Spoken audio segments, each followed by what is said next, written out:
Hello everyone, this is Kaushal Kumar presenting before you the video lectures on Indian Contract Act.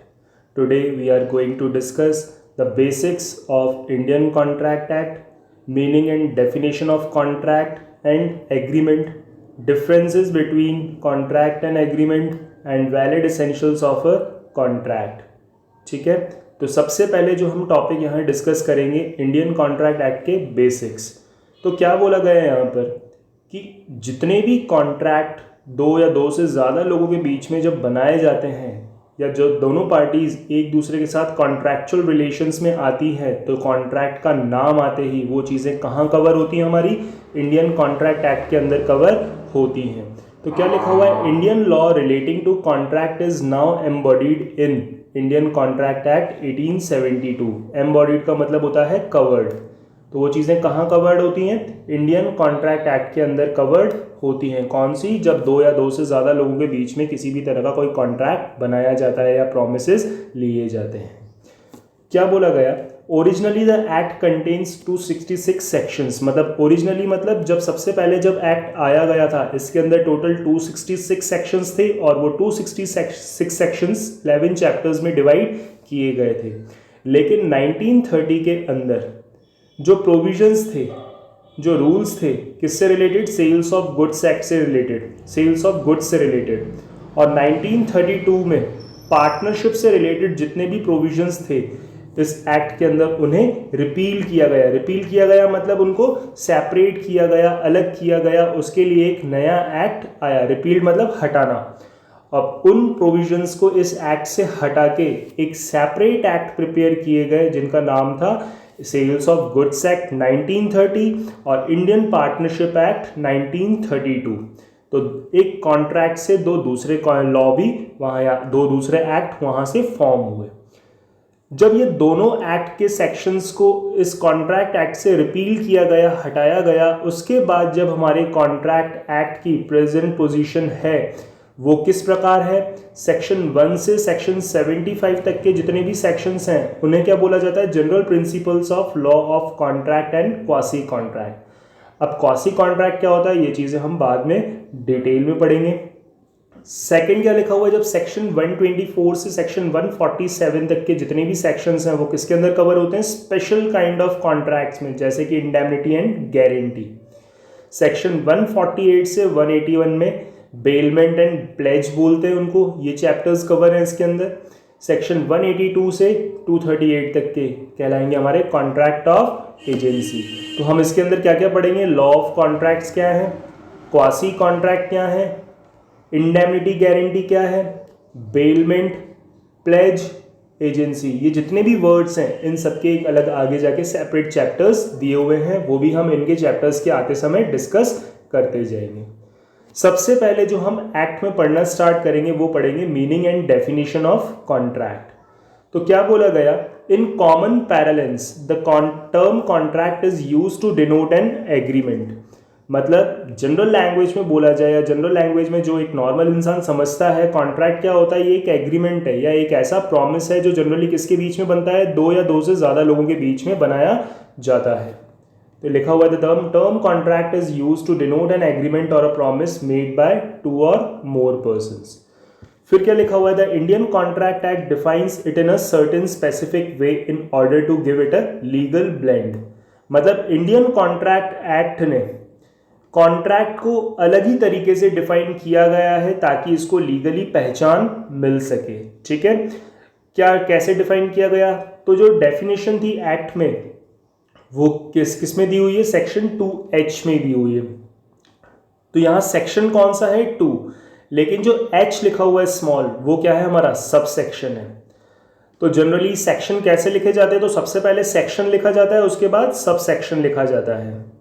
तो क्या लिखा हुआ है, section 2H of the act, मतलब इसके अंदर, इस एक्ट के अंदर सेक्शन 2H के अंदर एक कॉन्ट्रैक्ट को डिफाइन किया गया है जो कि इस प्रकार है। क्या लिखा हुआ है, an agreement enforceable by law is a contract. मतलब एक ऐसा एग्रीमेंट जो लॉ के द्वारा एनफोर्सिएबल है या लॉ के द्वारा वैलिड है तो वो क्या कहलाता है, हमारा कॉन्ट्रैक्ट कहलाता है। अब देखो जनरली क्या लिखा हुआ है इसके अंदर, दो चीज़ें कवर होती हैं। क्या, कि एक कॉन्ट्रैक्ट होने के लिए एक एग्रीमेंट होना ज़रूरी है या दोनों पार्टीज के बीच में प्रोमिसेस होना ज़रूरी है। और वो जो एग्रीमेंट होता है वो भी क्या होना चाहिए, एनफोर्सिएबल बाय लॉ होना चाहिए। देखो, एनफोर्सिएबल बाय लॉ का मतलब क्या होता है कि जब कॉन्ट्रैक्ट एनफोर्सिएबल होता है ना, तो दोनों पार्टीज के राइट्स और ड्यूटीज एक दूसरे के प्रति बनते हैं और दोनों पार्टीज के लिए कंपलसरी होता है अपने प्रोमिसेस को परफॉर्म करना। जैसे मान लो मैं ए ने बी को बोला कि मुझे सी का मर्डर करवाना है, मैं इसके बदले में तुम्हें 5 लाख रुपए दूंगा। बी ने मना कर दिया, तो क्या ए बी के खिलाफ कोर्ट में जा सकता है कि मुझे बी ने वादा किया था लेकिन बी ने मुझे बाद में मर्डर करने से मना कर दिया।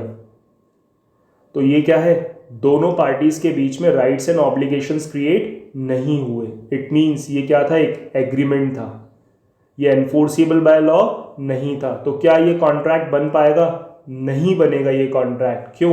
क्योंकि दो पार्टीज के बीच में एग्रीमेंट तो था लेकिन एनफोर्सिएबल बाय लॉ नहीं था, मतलब लीगली वैलिड नहीं था, कानून की नज़रों में इसकी कोई वैल्यू नहीं थी। तो इसलिए क्या बोला गया, एक कॉन्ट्रैक्ट होने के लिए दो चीज़ों का होना ज़रूरी है। क्या? एक तो एग्रीमेंट और दूसरा है एनफोर्सिएबिलिटी बाय लॉ। तो आगे भी यही चीज़ लिखी हुई है, the analysis of this definition, मतलब ये जो डेफिनेशन दी हुई है ऊपर, इसको एनालाइज करेंगे और इसकी डेप्थ में जाएंगे तो दो चीज़ें हमारे सामने निकल के आती हैं। क्या? कि एक कॉन्ट्रैक्ट क्या होता है, एक एग्रीमेंट होता है और वो एग्रीमेंट भी क्या होता है, एनफोर्सिएबल बाय लॉ होता है। ठीक है, क्या बोला गया आगे, thus in order to make a contract, कि अगर हमें कॉन्ट्रैक्ट करना है तो कैसे होता है ये, there must be an agreement, कि एक एग्रीमेंट होना चाहिए, किसके बीच में होना चाहिए, टू और मोर पार्टीज के बीच में होना चाहिए। और वापस क्या बोला गया, and again that agreement must be enforceable by law, और वो एग्रीमेंट भी क्या होना चाहिए, लॉ की नज़रों में वैलिड होना चाहिए, मतलब उसकी लीगल एनफोर्सिएबिलिटी होनी चाहिए, मतलब दोनों पार्टीज के राइट्स एंड ऑब्लिगेशंस दोनों एक दूसरे के प्रति डिफाइंड होने चाहिए, मतलब दोनों की जिम्मेदारी बननी चाहिए कि वो उनको कॉन्ट्रैक्ट परफॉर्म करना ही है या वो एग्रीमेंट उनको परफॉर्म करना है। लेकिन जो एग्जाम्पल अभी मैंने लिया था, तो क्या बी ज़रूरी था क्या बी के लिए कि मर्डर करूँ मैं, ये उसके ऊपर डिपेंड करता था कि कर भी सकता था और नहीं भी कर सकता था। अगर वो करता है तो क्या वो लीगल एनफोर्सिएबल है क्या, नहीं है। तो क्या बी को प्रोटेक्शन मिलता, नहीं मिलता मर्डर करने के बाद, तो वो क्या था, अनएनफोर्सिएबल कॉन्ट्रैक्ट था या अनएनफोर्सिएबल एग्रीमेंट था। ठीक है, तो क्या बोला गया, कॉन्ट्रैक्ट होने के लिए दो चीज़ों का होना ज़रूरी है। क्या? एक कॉन्ट्रैक्ट का होने के लिए एग्रीमेंट का होना ज़रूरी है और वो एग्रीमेंट भी क्या होना चाहिए, एनफोर्सिएबल होना चाहिए। तो देखो, सबसे पहले हम पढ़ेंगे एग्रीमेंट होता क्या है। अब एग्रीमेंट क्या होता है, सिंपल वर्ड्स में देखें तो किसी के साथ कोई वादा करना कि मैं तेरे लिए ये काम करूंगा और बदले में तुझे मेरे लिए ये काम करना पड़ेगा। तो दोनों पार्टीज ने क्या किया, एक दूसरे से प्रॉमिस किया है या सेट ऑफ प्रोमिसेस कि पहले आप मेरा प्रॉमिस परफॉर्म करो, इसके बदले में मैं आपसे किया हुआ वादा पूरा करूंगा। तो क्या लिखा हुआ है, every promise and every set of promises forming consideration for each other. देखो, सबसे पहले हम समझेंगे कि कंसीडरेशन क्या होता है। कंसीडरेशन का मतलब होता है to get something for something, किसी के बदले में कुछ देना। जब मैं सामने वाले से किसी चीज़ को लेके वादा करता हूं कि मैं ये चीज़ करना चाहता हूं, क्या आपको मंजूर है, लेकिन बदले में आपको भी मुझे ये चीज़ देनी पड़ेगी। मैं जाता हूं अपनी बाइक सेल आउट करने और बोलता हूं मैं 40,000 में अपनी बाइक बेचने में इंटरेस्टेड हूं। तो मैं क्या देना चाहता हूं, बाइक, लेकिन बदले में मुझे क्या चाहिए, 40,000 चाहिए। तो मेरे फ्रेंड ने मुझसे बाइक ली, तो उसके लिए कंसीडरेशन क्या हुआ, बाइक, और मेरे लिए कंसीडरेशन क्या होगा, 40,000 रुपीज़। तो यही बोला गया, जब दो पार्टीज आपस में एक दूसरे से प्रॉमिस करती हैं या एक से ज़्यादा प्रॉमिसेस किए जाते हैं या कुछ सेट ऑफ प्रॉमिसेस होते हैं, पहले आप ये प्रॉमिस पूरा करो उसके बाद आपको ये प्रॉमिस पूरा करने का, तो एक से ज़्यादा प्रॉमिसेस भी हो सकते हैं। तो एवरी प्रॉमिस और a set of promise forming consideration for each other, जो तो दोनों पार्टीज हैं वो एक दूसरे के प्रति क्या बन जाते हैं, उनके लिए कंसीडरेशन बनते हैं। कि मेरे लिए 40,000 कंसीडरेशन था और उसके लिए क्या कंसीडरेशन था, बाइक थी। तो कंसीडरेशन का मतलब होता है बदले में कुछ देना, और उसके बदले में मुझे भी कुछ मिलना। तो ये दोनों के लिए क्या होता है, कंसिडरेशन होता है। तो यही बोला गया कि ऐसे प्रॉमिस या कुछ प्रॉमिसेस जो एक दूसरे के लिए कंसिडरेशन बनते हैं तो वो हमारा क्या कहलाता है, एग्रीमेंट कहलाता है। In simple words an agreement means a promise. अगर सिंपली देखा जाए तो एग्रीमेंट क्या होता है, एक प्रॉमिस होता है। It is created when a person makes an offer to another person. अब ये एग्रीमेंट क्रिएट कैसे होता है, तो जब एक पर्सन दूसरे पर्सन को ऑफर देगा और जिसको ऑफर दिया गया है वो उस ऑफर को एक्सेप्ट कर लेता है। अगर वो उसको एक्सेप्ट करेगा तो इट मीन्स वो रेडी है इस प्रॉमिस को परफॉर्म करने के लिए।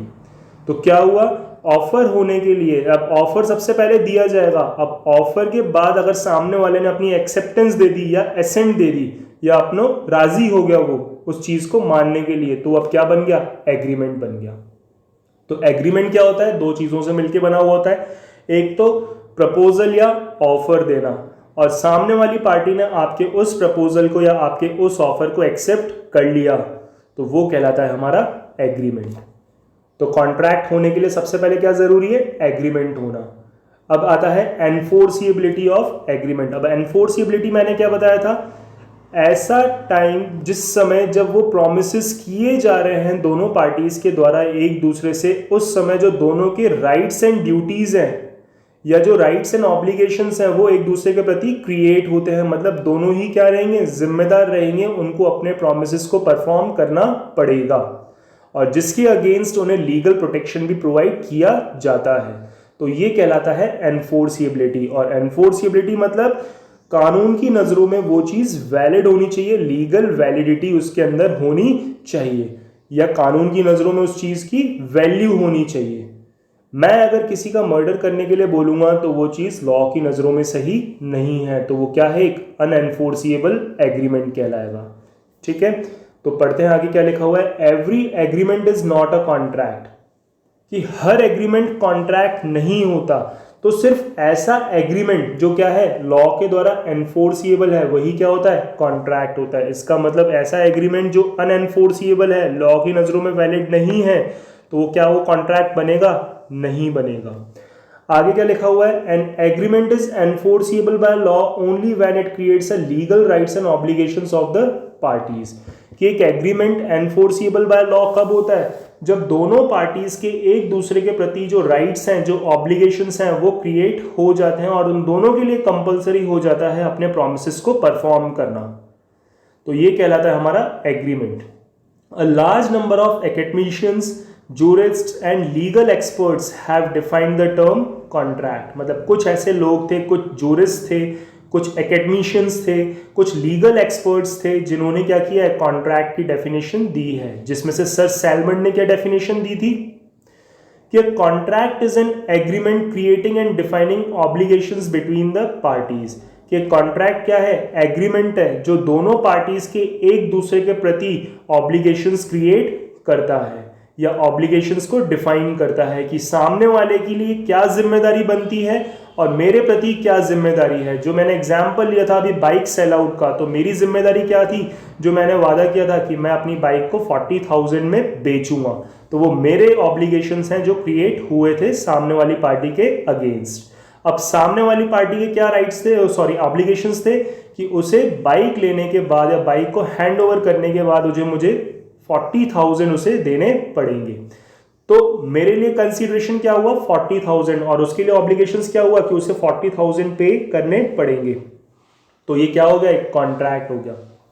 देखो क्या लिखा हुआ है, कॉन्ट्रैक्ट क्या है, एक एग्रीमेंट है जो क्या करता है, राइट्स एंड ऑब्लिगेशंस को डिफाइन करता है, किसके बीच में, पार्टीज के बीच में। और यहाँ ऑब्लिगेशंस का मतलब क्या है, ओनली लीगल ऑब्लिगेशंस। जो ऑब्लिगेशंस है, जो जिम्मेदारी होनी चाहिए, वो भी क्या होनी चाहिए, सिर्फ लीगल होनी चाहिए। जैसे मर्डर करना, अब सामने वाले ने पहले मुझे हाँ बोला कि मैं हाँ आपके बिहाफ पे इसका मर्डर कर दूंगा, लेकिन बाद में वो अपनी बात से मुकर गया, तो क्या वो उसके जो ऑब्लिगेशंस हैं क्या वो लीगल थे? क्या अब मैं उसके खिलाफ कोर्ट में केस फाइल कर सकता हूँ कि पहले मुझसे वादा किया गया था लेकिन सामने वाले ने ये वादा तोड़ दिया बाद में, कि मर्डर करने से उसने मना कर दिया, तो आप प्लीज़ इसके खिलाफ केस फाइल करिए। तो क्या लॉ मुझे इस चीज़ के लिए प्रोटेक्शन देगा? नहीं देगा। क्यों? क्योंकि वो एक लीगल ऑब्लिगेशन नहीं था, वो चीज़ क्या थी, इलीगल थी। ठीक है। आगे लिखा हुआ है जस्टिस स्टोरे, इन्होंने क्या ऑब्जर्व किया था कॉन्ट्रैक्ट को लेकर कि contract is a deliberate engagement between competent parties. Engagement मतलब इन्वॉल्वमेंट, दोनों पार्टीज एंगेज होनी चाहिए, दोनों पार्टीज के राइट्स एंड ऑब्लिगेशंस एक दूसरे के प्रति क्रिएट होने चाहिए, लेकिन वो जो दोनों पार्टीज है वो भी क्या होनी चाहिए, कॉम्पिटेंट होनी चाहिए। कॉम्पिटेंट का मतलब होता है कैपेबल होनी चाहिए। अब सर कॉन्ट्रैक्ट होने के लिए पार्टीज कैसे कैपेबल होनी चाहिए, तो इसके लिए 3 चीज़ें पढ़ेंगे हम आगे जाके। जनरली मैं आपको ब्रीफ इंट्रो दे दूं क्या बोला गया कि जो भी पार्टी 18 या 18 ईयर्स से अबव हो तो वो कहलाता है मेजर, और कॉन्ट्रैक्ट सिर्फ मेजर ही कर सकता है, माइनर के साथ किसी भी तरह का कोई कॉन्ट्रैक्ट नहीं किया जाता है। तो मेजर क्या हुआ, कॉम्पिटेंट मतलब कैपेबल पार्टीज। और वो पर्सन भी क्या होना चाहिए, साउंड माइंड होना चाहिए, अनसाउंड माइंड नहीं होना चाहिए। अब साउंड माइंड और अनसाउंड माइंड का मतलब होता है माइंड उसका स्थिर होना चाहिए, उसे सही गलत समझने की समझ होनी चाहिए कि मेरे लिए सही क्या है और मेरे लिए गलत क्या है।